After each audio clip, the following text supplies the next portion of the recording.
Very good morning students. कल हमने पढ़ा था फोर्स क्या होता है। फोर्स क्या होता है? इट इज़ द पुश और पुल ऑफ एन ऑब्जेक्ट। जब किसी ऑब्जेक्ट को पुश किया जाता है या पुल किया जाता है, इसको क्या बोलते हैं कि उस ऑब्जेक्ट पे फोर्स लगी है। फोर्स लगी है तो वो मूव करेगा। अब मूव कैसे करेगा? सपोज एक ऑब्जेक्ट है, लाइक कि फुटबॉल ली मैंने, लगभग फुटबॉल है।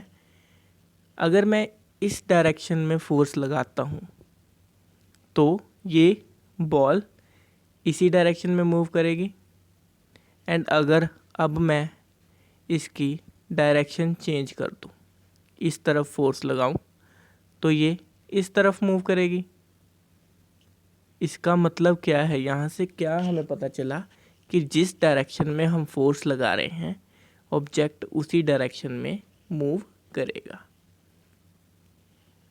और वो क्या, उसको क्या बोलते हैं? इसको बोलते हैं डायरेक्शन ऑफ फोर्स।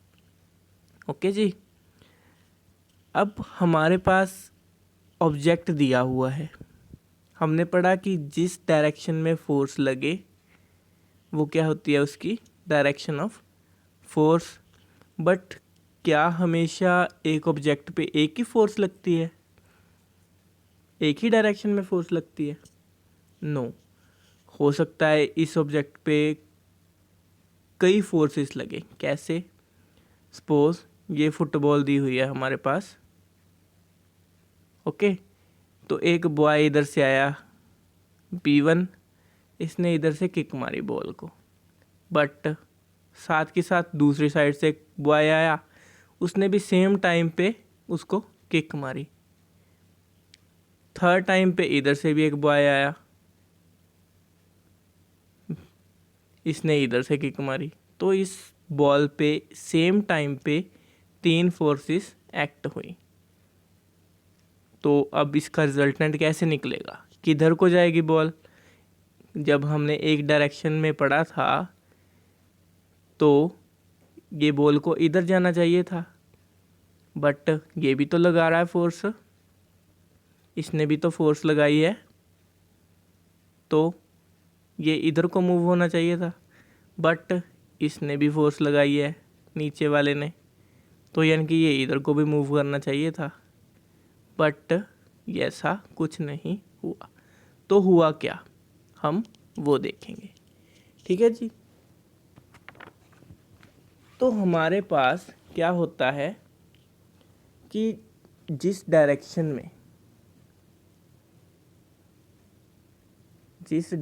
में ग्रेटर फोर्स लगेगी, ज़्यादा फोर्स लगेगी, ऑब्जेक्ट उधर को मूव करेगा।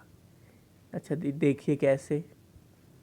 सपोज आप घर पे हो, आपके छोटे भाई बहन से किसी बात पे लड़ाई हो गई, तो आपका छोटा भाई इधर से आया और इस बॉक्स को धक्का मारने लग गया, आपका C4 छोटा भाई।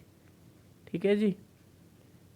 तो आपको भी इधर से गुस्सा आया, तो आप बड़ा भाई या बड़ी बहन इधर से बॉक्स को हिलाने लग गए, उधर दूसरी तरफ लगाने लग गए। तो देखो दोनों तरफ फोर्स लग रही है।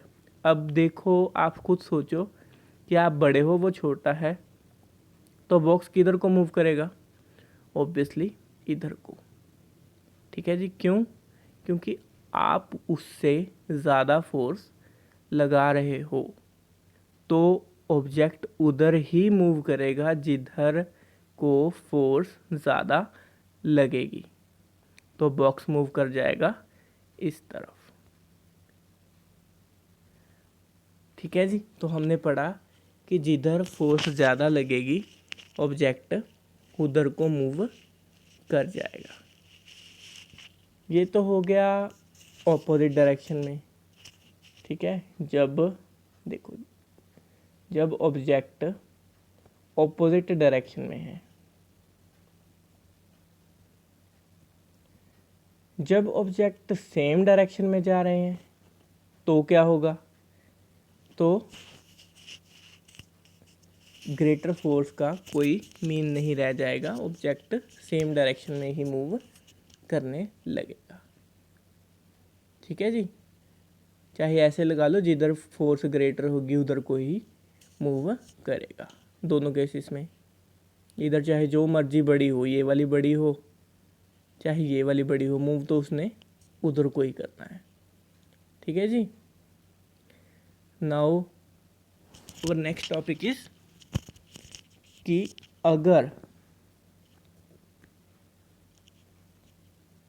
फोर्स हमने पढ़ा ऑपोजिट और सेम डायरेक्शन में, अगर इधर से भी फोर्स और इधर से भी फोर्स सेम आए, इधर से भी 2 न्यूटन है और इधर से भी 2 न्यूटन है, तो क्या होगा, नेट फोर्स 0 हो जाएगी। अब ये नेट फोर्स क्या है, नेट फोर्स होता है the combination of all the forces acting on a object is called net force और रिजल्टेंट फोर्स। कि नेट फोर्स या रिजल्टेंट फोर्स कौन सी होती है, the combination of all the forces, जो भी फोर्सेस किसी ऑब्जेक्ट पे लग रही हैं उस सभी का कॉम्बिनेशन क्या कहते हैं, उसको नेट फोर्स और रिजल्टेंट फोर्स। तो जब कोई दो फोर्सेस या दो से ज़्यादा फोर्सेस सेम डायरेक्शन में लगती है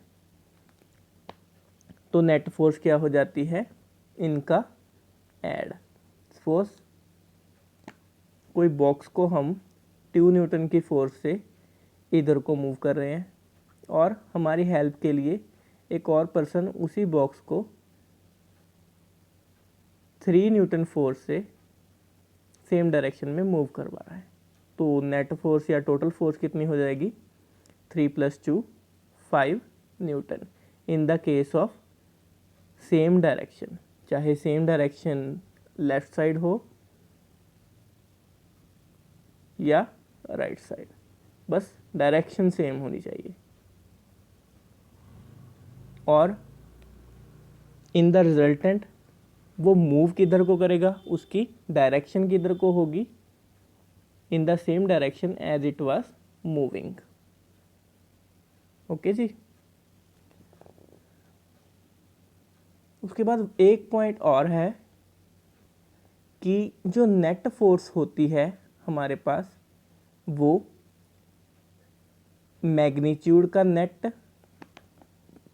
resultant of magnitude and resultant of direction. जैसे हमने यहाँ पे देखा कि 2 + 3 कितना है, 5 न्यूटन, और डायरेक्शन किधर थी कि जिधर फोर्स लग रही है, तो डायरेक्शन भी इम्पोर्टेंट प्ले रोल करती है।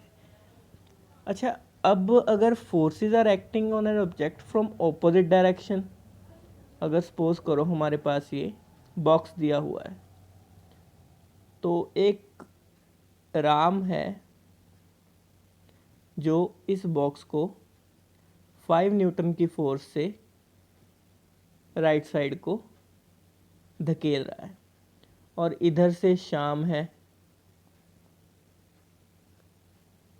वो 3 न्यूटन की फोर्स से इस ऑब्जेक्ट को ऑपोजिट डायरेक्शन में धक्का मार रहा है। तो बताओ कि ये किधर को जाएगा। अब बॉक्स, ये बॉक्स जाएगा to the right side and resultant force कितनी होगी, 5 न्यूटन, और ये ऑपोजिट डायरेक्शन में है तो -3 न्यूटन, क्योंकि जितना इसने ज़ोर लगाया 5 न्यूटन की फोर्स लगाई, उसमें से 3 न्यूटन फोर्स तो इसने बैलेंस करनी है। ठीक है जी, तो पीछे कितनी बची, 2 न्यूटन की फोर्स बची, जिससे ये बॉक्स इधर को जा रहा है। तो ये हो गया उस फोर्स का मैग्नीट्यूड और ये हो गई उसकी डायरेक्शन। तो डायरेक्शन एंड मैग्नीट्यूड दोनों ही इम्पोर्टेंट प्ले करती हैं।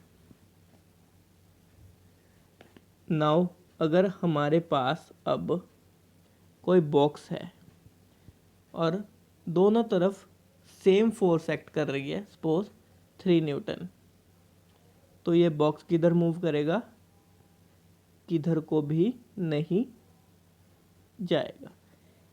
इसकी नेट फोर्स कितनी होगी? 0। क्यों? क्योंकि 3 माइनस 3 कितना हो गया? 0 न्यूटन फोर्स। तो ये ऑब्जेक्ट मूव नहीं करेगा। There will be no change in the state of the rest of the box. ये बॉक्स रेस्ट में ही रहेगा। Thank you students.